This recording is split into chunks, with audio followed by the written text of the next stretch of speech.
गाली दे रहे हैं, उसकी जगह एक ट्रेन्ड वॉलंटियर आपके घर में पहुंच जाएगा। वो आपकी एफआईआर दर्ज करेगा। झूठी एफआईआर दर्ज करना, झूठी गवाही देना, पुलिस के द्वारा झूठे कथन लिख लेना, पुलिस के द्वारा झूठी विवेचना करना और वकील के द्वारा झूठी जिरह करना, नियम कानून में बदलाव करके ये जघन्य अपराध बना दिए जाएंगे। इनमें जो है संपत्ति को जब्त करने का प्रावधान होगा और जेल में सड़ने की व्यवस्था होगी। और distributed video based trial system से अधिकतम 30 दिन में जो है ना सजा मिल जाएगी। तो इनमें से किसी की भी औकात नहीं होगी कि वो झूठी एफआईआर करें फंसाने के लिए, झूठी गवाही दें, या पुलिस की हिम्मत नहीं होगी कि वो झूठे कथन लिखे, पुलिस की हिम्मत नहीं होगी कि वो झूठी विवेचना करे, और वकीलों की हिम्मत नहीं होगी कि वो झूठी जिरह करें। सही सही है।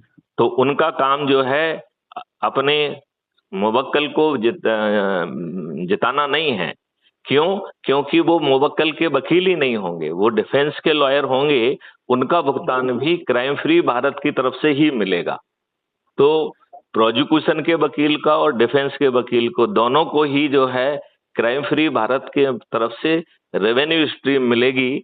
ना शिकायतकर्ता को, ना अपराधी को, किसी को पैसा नहीं देना होगा।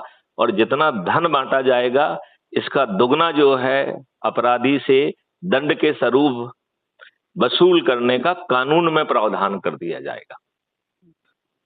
इस मॉडल से भारत सरकार के पास आज की तुलना में 10 गुना ज्यादा पैसा पहुंचेगा। तो आप इन सब चीजों को समझने की बजाय आप तो लग जाइए। यदि यात्रा चालू करोगे तो काम बनेगा। ठीक है? ठीक है सर। पर मेरा आपसे फोन करने का उद्देश्य ये था कि एक अपने साधारण कार्यकर्ता को ऐसा अधिकार मिलना चाहिए कि अपने अच्छा भारत देखो, ये आपको कोई अधिकार नहीं देंगे जिन्होंने आपको गुलामों के नियम थोप के रखे हैं। लिहाजा आपको अपनी लाइन बड़ी करने तक का इंतजार करना पड़ेगा।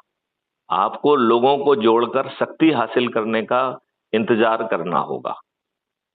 यदि अभी आप जो है ज्यादा अधिकार की बात करोगे तो ये झूठे मुकदमा कायम करके आपको जेल में और ठूस देंगे।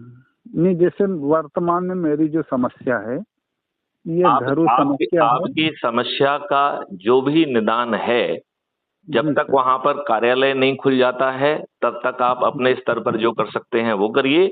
नहीं तो 100 लोगों को जोड़कर जो है ना वहां पे क्राइम फ्री भारत मिशन का कार्यालय खोलिए। फिर जो है ना क्राइम फ्री भारत